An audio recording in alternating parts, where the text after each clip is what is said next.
How to search for top talent and donors using LinkedIn for your nonprofit.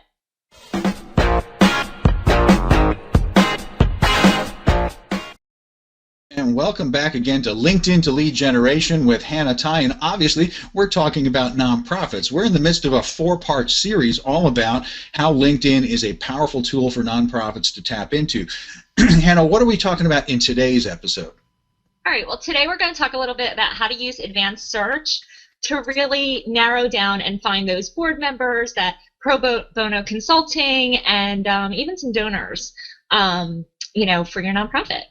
All right, and we're going to cover 3 main takeaways. Obviously, how to use that advanced search, how to then search for and find companies, schools, professional services that can really get that pro bono consulting internship kind of stuff going for you, and then leveraging common connections to introduce you to top talent and top donors. So let's start from the top there. So we've talked beforehand about advanced search, but I think it's always worth repeating, and let's put it then into the context for the nonprofits specifically.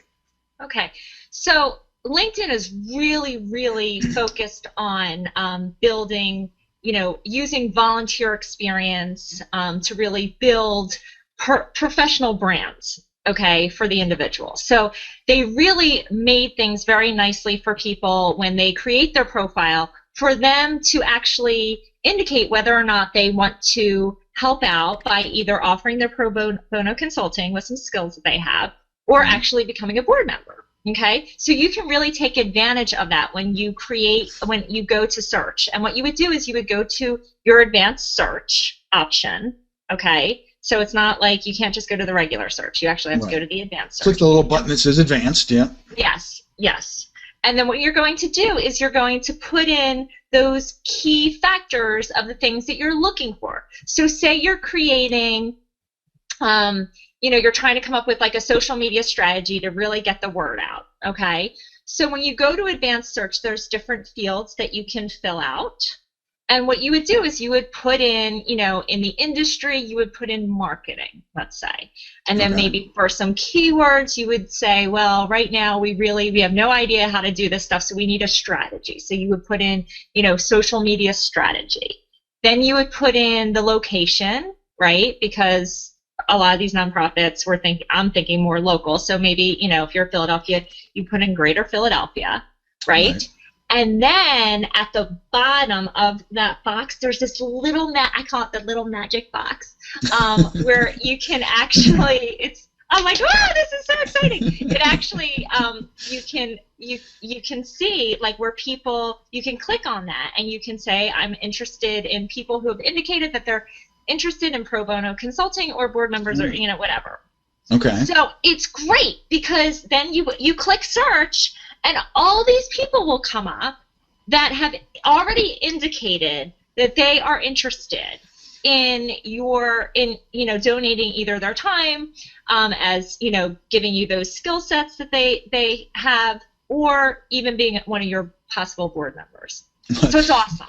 It is awesome, and you can tell that I don't live in a nonprofit kind of world, because, I hadn't even thought about the logic that, of course, people don't just donate money, obviously. There's people who want to donate their services or donate their time as a volunteer or a board member, or, any one of us who has a service online could be donating to the charitable fundraising organization of our choice. Never thought about that, Hannah. Yeah.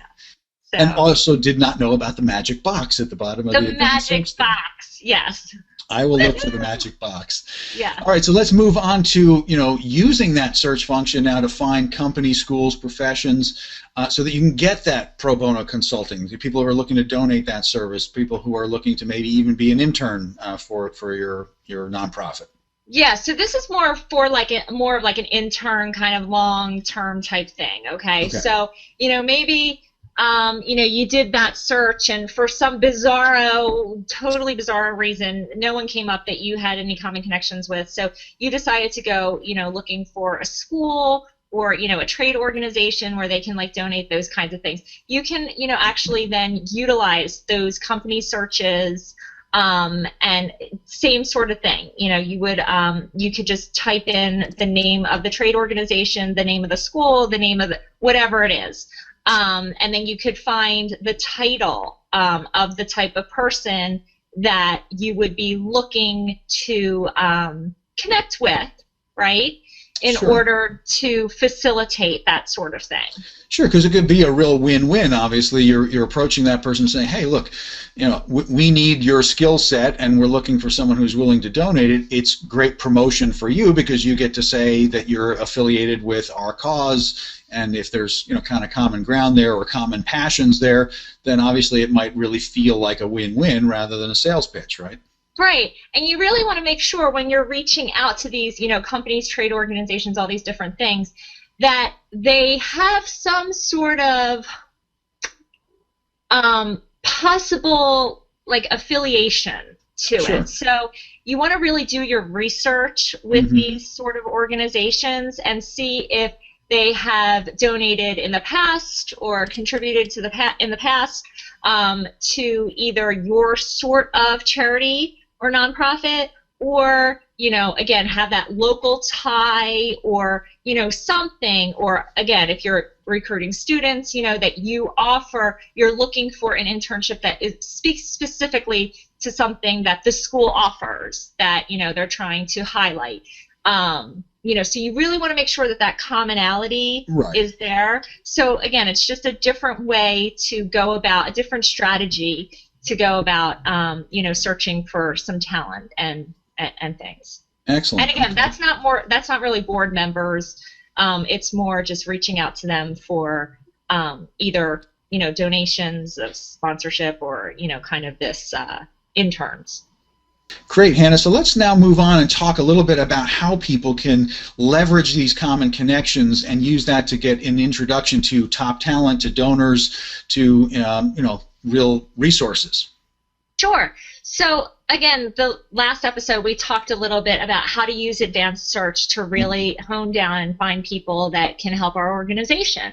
Okay, so when you do that and you click that magic box, the search result will come back, and you will actually be able to see the name of the person with that great headline. Okay, and then you'll also be able to see connections, your common connections. Okay. So what you're going to do is you're going to click on that, and hopefully there's a list of people that you can call upon to say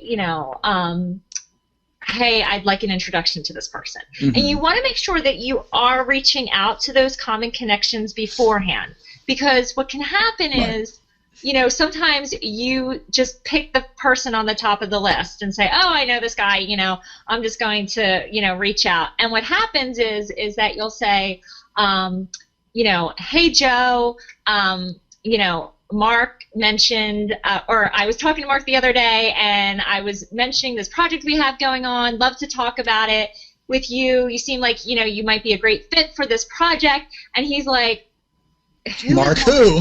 Like, what are you talking about, right? Even worse, Mark, I hate that guy. Yeah, exactly, right? So you want to make sure that they have a strong enough connection that they can either, number one, introduce you themselves, or most likely, if you just say, hey, Mark, I'd really like to talk to this guy, Joe. Do you think this would be something that he might be interested in? And is your relationship strong enough for me to mention your name? And most times, that makes perfect sense, right? I mean, this is just good common sense, which we all know that we don't have. Good common sense networking etiquette is don't make assumptions. I mean, we've all got LinkedIn connections that are really connections, and then we've got LinkedIn connections that have never gone beyond hitting that connection button, and we've never talked to the person. So don't assume that there's more relationship than you think. So if I want to connect to someone through you, Hannah, it makes sense that I talk to you first and say, hey, Hannah, I'm trying to get some social media strategy donated to my organization. Joe seems like the right fit. What do you think? Do you think I should reach out to Joe, or would you be willing to reach out to Joe for me? Right, and on the flip side of that also, okay, if you've recommended Joe, and I reach out to Joe and I say, oh, hey, I happened to run into Mark the other day talking about this, your name came up, or I mentioned that I saw your profile and I knew that you guys were a common connection, and he thought it was a great idea for me to reach out to you. As an individual, okay, I'm going to feel more inclined to want to help you because we have that common friendship. in or connection in common. Right. So it's the social in social media. Yes. Yes, exactly. So, you want to really make sure that you're leveraging those connections and using that advanced search, looking at those connections, making sure you're reaching out, and then, actually then from there making that nice personal kind of, connection request or message or whatever to because remember, this person has already put on their profile that they are interested in this type of work. Right. So so that in theory they should be approachable, but you want to approach them the appropriate way and with good respect for their pre-existing social connections there. Right. Great tip, Hannah. A great tool for people to use. We've been talking in this 4-part series about how nonprofits really should be getting LinkedIn to LinkedIn and LinkedIn to lead generation here to really maximize the power of this great tool. In this episode, we've been talking about how to actually search for talent, donors, organizations that can really help your organization. We've covered 3 main important things here: how to use that advanced search function to get a list of potential donors, people who can offer pro bono consulting, people who can become board members. Then using that search function to kind of drill in specifically to longer-term connections, schools, professional service organizations that could really get some pro bono consulting or some internships into your organization. And lastly, we were talking about how to really leverage connections using that magic box that Hannah has just been teaching us about in that advanced search function to look at our shared connections with someone that we're trying to reach out to, and then do what LinkedIn is so powerful at, which is seeing those shared connections and then reaching out to that person saying, hey, I'm looking to build such and such. Is this a good fit for me? Should I reach out to this person? And that kind of great stuff. So stick with us in this 4-part series. How do you do that? You get connected with Hannah. You get LinkedIn to lead generation by going over to chatterboxsocialmedia.com and get on Hannah's mailing list. It's that simple. It costs you nothing, and you get such incredibly valuable information for doing that.